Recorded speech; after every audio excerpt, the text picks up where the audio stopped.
السلام علیکم۔ محبت اب اپنے آخری امتحان سے گزر رہی ہے، دلوں میں پچھتاوے ہیں اور آنکھوں میں ادھورے خواب۔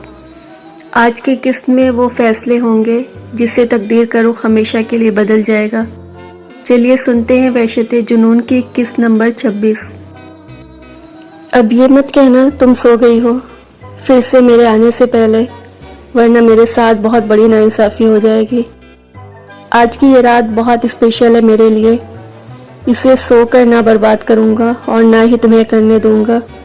چلو جلدی سے اٹھ جاؤ، میرا موڈ بہت اچھا ہے، خراب کرنے کی ضرورت نہیں۔ وہ اس کے کان کے بے حد قریب جھک کر سرگوشی نما آواز میں بولا تھا۔ ہیر کے جسم میں سنسناہٹ ہوئی تھی، اس کی گرم سانسیں اپنے کان کی لو پر محسوس کرتے ہوئے، جبکہ اس کا ہاتھ اس کی کمر کے بالکل اوپر تھا۔ ہیر، میں پیار سے کہہ رہا ہوں اٹھ جاؤ، پھر میں اپنے طریقے سے جگاؤں گا تو تمہیں اچھا نہیں لگے گا۔ اس کے لہجے میں سختی تھی، شاید آج وہ اس سے ایسی امید نہیں رکھتا تھا۔ ہیر، میں جانتا ہوں تم جاگ رہی ہو، تو یہ ڈرامے بند کرو۔ شاید وہ اندازہ لگا چکا تھا کہ وہ صرف جان بوجھ کر ایسا کر رہی ہے، یا شاید وہ اس کے ہاتھ کانپتے دیکھ چکا تھا۔ تم ایسے نہیں مانو گی، اب مجھ سے کوئی شکایت مت کرنا۔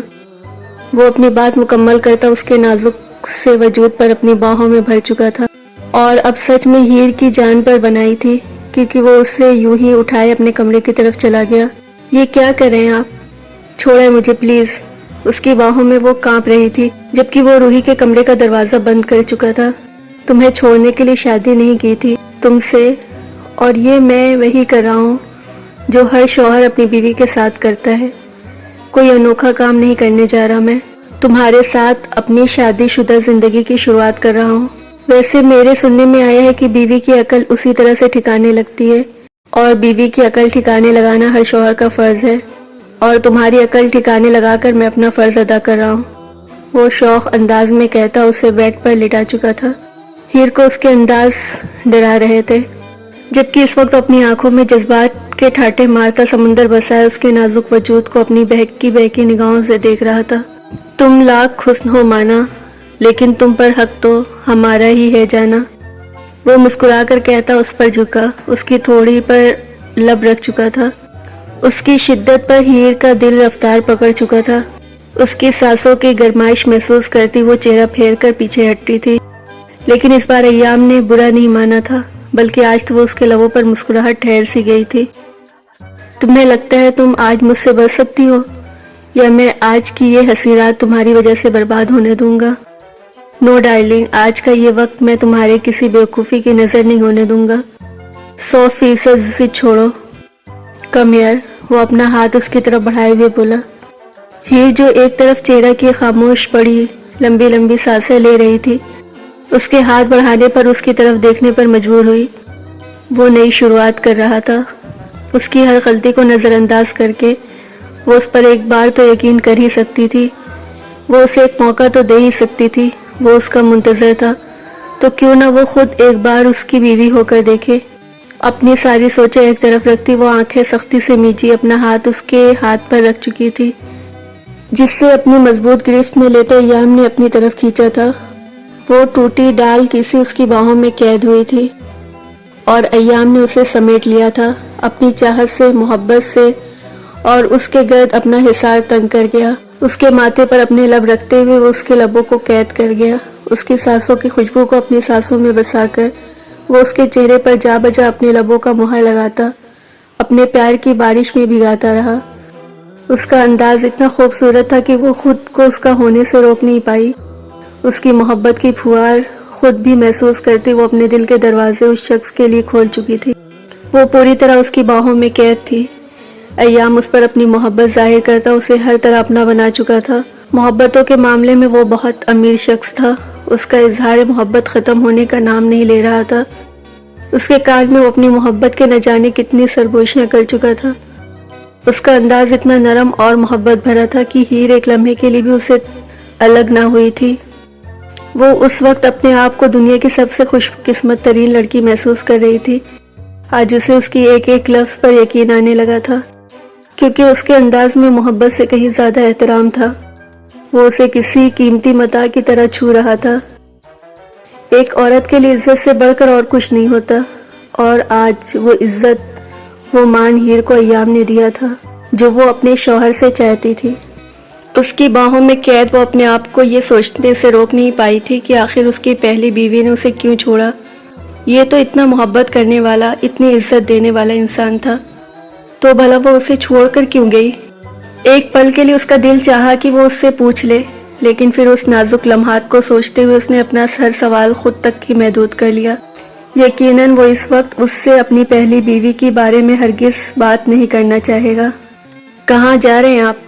وہ اسے پوری طرح سے اپنا بنا کر اچانک اس کے قریب سے اٹھ کر جانے لگا تو ہیر نے بے ساختہ اس کا ہاتھ تھام لیا۔ میری جان روحی کو دودھ دینے جا رہا ہوں، تھوڑی دیر میں جاگ جائے گی وہ، بس تھوڑا سا صبر، ابھی واپس آ رہا ہوں۔ بس میں یوں گیا اور یوں آیا، میں خود بھی تمہارے بنا نہیں رہ پاؤں گا۔ مسکرا کر اس کا ماتھا چومتے ہوئے شرارتی انداز میں بولا تو ہیر نے فوراً اپنا ہاتھ چھوڑ دیا۔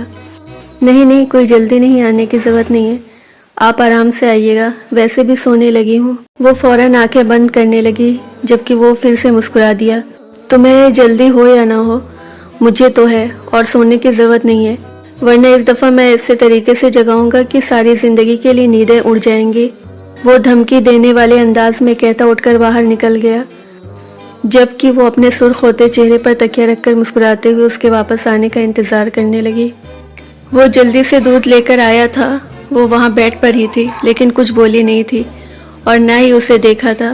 اس سے آنے میں ٹائم لگ گیا تھا، اور اب وہ روحی کے کمرے کی طرف آیا تو وہ ابھی تک سو رہی تھی۔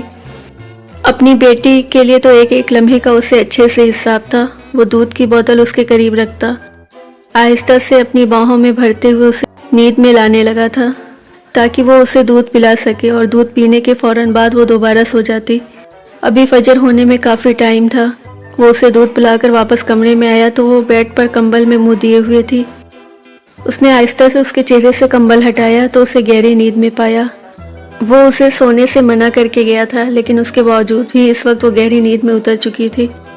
اس نے بھی تو کل رات اس پر ظلم ہی ڈھایا تھا، اسے ایک لمحے کو میں نے سونے نہیں دیا، ساری رات اسے اپنی محبتوں کا یقین دلاتا رہا، اسے اپنی محبت کی بارش میں بھگوتا رہا۔ وہ مسکرا کر اس پہ کمبل واپس ٹھیک کرتے ہوئے فریش ہونے چلا گیا۔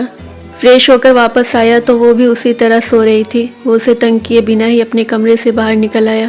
آج کا دن بھی بہت مصروف ہونے والا تھا۔ آج اس کا ولیمہ تھا، اور کل کی طرح وہ چاہتا تھا آج بھی سب کچھ پرفیکٹ ہو۔ کل اس نے اپنی بیٹی کو خوش کیا تھا اور آج وہ اپنی بیوی کو خوش کرنے جا رہا تھا۔ سر، آلموسٹ ہر چیز مکمل ہے، ساری تیاری مکمل ہو چکی ہے، بس مہمان آنا شروع ہو جائیں گے، آپ بالکل فکر نہ کریں۔ ہم نے سیکورٹی ہائی الرٹ کر دی ہے، آج ہم نے ڈبل سیکورٹی کر دی ہے، کسی طرح کا کوئی خطرہ نہیں ہے، کوئی بھی انجان آدمی اندر نہیں آ سکتا، یہاں تک کہ جن لوگوں کے پاس کارڈ ہوگا ہم انہیں ہی اندر انٹری کرنے کی اجازت دیں گے، اس کے علاوہ باہر کا کوئی انسان نہیں ہوگا۔ آپ بالکل بے فکر ہو جائیں، میڈم ہر طریقے سے سیف ہیں، ہر دروازے پر چیکنگ کے لیے سیکورٹی گارڈ موجود ہیں، کسی طرح کا کوئی غیر قانونی کام ہم یہاں نہیں ہونے دیں گے۔ اگلے پچھلے سب دروازے ہم نے سیکورٹی کو الرٹ کر دیے ہیں، ہر ایک دروازے پر گارڈ اپنا کام سر انجام دے رہا ہے، ہم ہر چیز کا دھیان رکھ رہے ہیں، آپ کو ہم سے کوئی شکایت نہیں ہوگی۔ وہ اپنے سیکورٹی گارڈ کے ساتھ باہر آ کر ایک بار پھر اسے چیک کرنے لگا تھا، جب اسے یقین دلاتے ہوئے بولا، مجھے تم لوگوں کی سیکورٹی پر یقین ہے، لیکن میں پھر بھی ایک دفعہ چیک کرنا چاہتا ہوں۔ کل تم لوگوں کے کام سے مجھے بہت خوشی ہوئی ہے، لیکن آج خطرہ زیادہ ہے، مہمان زیادہ ہوں گے، اس لیے میں کسی طرح کا رسک نہیں لینا چاہتا۔ میری بیوی اور بیٹی کے پاس اپنی سیکورٹی آفس کی ڈیوٹی لگا دو، وہ ایک لمحے کے لیے بھی اکیلے نہیں ہونا چاہیے۔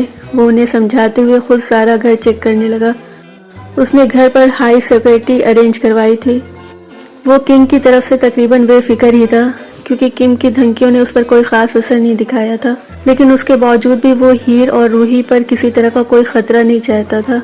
کنگ نے جس طرح اسے دھمکیاں دی تھی، اس کے بعد اسے یقین تھا کہ کوئی نہ کوئی ایسی حرکت ضرور کرے گا جو اس کے لیے نقصان دہ ثابت ہو سکتی تھی۔ اسے یقین تھا کہ کنگ چپ نہیں بیٹھے گا، وہ ایسا کچھ نہ کچھ ضرور کرے گا جو اس کے لیے نقصان دہ ثابت ہو، کیونکہ وہ اسے اپنا آپ ضرور دکھائے گا۔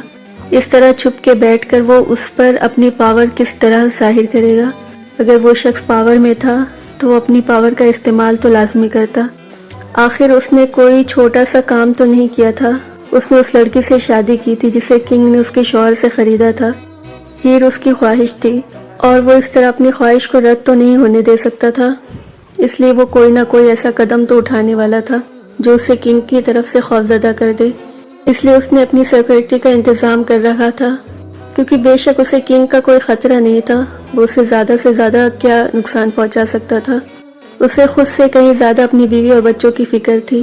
وہ اپنی اور کنگ کی لڑائی میں اپنی فیملی کو نہیں آنے دینا چاہتا تھا، وہ اپنی ہیر کو کنگ جیسے خطرے سے دور رکھنا چاہتا تھا، اس لیے اس نے گھر پر اتنی سیکورٹی کا انتظام کروایا تھا۔ اگر وہ چاہتا تو وہ ولیمہ فی الحال کے لیے ٹال بھی سکتا تھا، لیکن اگر وہ ایسا کچھ کرتا تو اس کا مطلب تھا کہ وہ کنگ سے خوفزدہ ہے۔ وہ ایسا نہیں تھا، وہ کنگ سے خوفزدہ نہیں تھا۔ اسے اگر کسی کا خوف تھا تو وہ صرف اپنے خدا کا، جو اس کی دنیا اور آخرت کا مالک تھا۔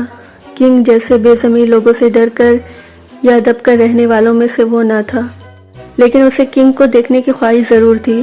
وہ خود اس سے روبرو ملنا چاہتا تھا، اس کی آواز سے وہ اندازہ لگا چکا تھا کہ وہ کس طرح کی طبیعت کا مالک ہے، لیکن وہ اس سے ملنا چاہتا تھا اور اس کے دل سے ہیر کی خواہش کو کرید کر مٹا دینا چاہتا تھا، کیونکہ وہ اپنی بیوی کی خواہش بھی اب کسی غیر مرد کے دماغ میں نہیں آنے دینا چاہتا تھا۔ میری پیاری ماما جانی، بیوٹیشین اسے تیار کر رہی تھی جب وہ روحی پر ہر تھوڑی دیر بعد کمرے میں بھاگ کر اس کے پاس آتی اور اسے ہگ کر کے باہر بھاگ جاتی۔ اس کی حرکتیں وہاں کام کرتی بیوٹیشین کے ساتھ سیکورٹی گارڈ بھی انجوائے کر رہی تھی۔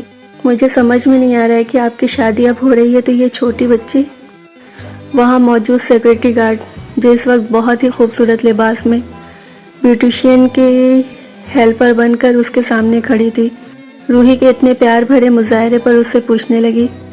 وہ سر کی پہلی وائف سے ہے، یہ سر کی سیکنڈ میرج ہے اور پھر یہ بچی ان سے بہت زیادہ اٹیچ ہو گئی ہے۔ بیوٹیشین نے مسکراتے ہوئے اسے بتایا تھا۔ اوہ اچھا، آپ اس کی اسٹیپ مدر ہیں، اللہ آپ دونوں کا پیار ایسے ہی سلامت رکھے، آج کل بہت کم اس طرح کا پیار دیکھنے کو ملتا ہے، دوسری بیوی والا کہاں یہ پہلی اولادیں برداشت کرتی ہیں، اللہ آپ کا دل مزید بڑا کرے۔ وہ مسکرا کر کہتی شاید بات ختم کر چکی تھی، لیکن نہ جانے کیوں ہیر کے دل میں اس کے الفاظ قید ہو کر رہ گئے تھے۔ اسٹیپ مدر چھوٹا سا لفظ تو نہ تھا، لیکن تھی تو حقیقت، وہ روحی کی سگی ماں نہیں تھی، اور شاید پھر ساری زندگی یہی بات اس پر ثابت کرتی رہتی۔ کتنے تلخ ایکسپیرینس جڑے ہوتے تھے اس لفظ سے، لوگوں کے یہ سمجھنا مشکل نہیں تھا، عورت بے شک سب برداشت کر لے لیکن اپنی زندگی میں کسی دوسری عورت کا وجود برداشت نہیں کر پاتی، اور پھر اس وجود سے پلتی اولاد۔ اللہ نہ کرے، یہ میں کیا سوچ رہی ہوں، اللہ پاک کبھی مجھے روحی کی سوتیلی ماں نہ بنائے۔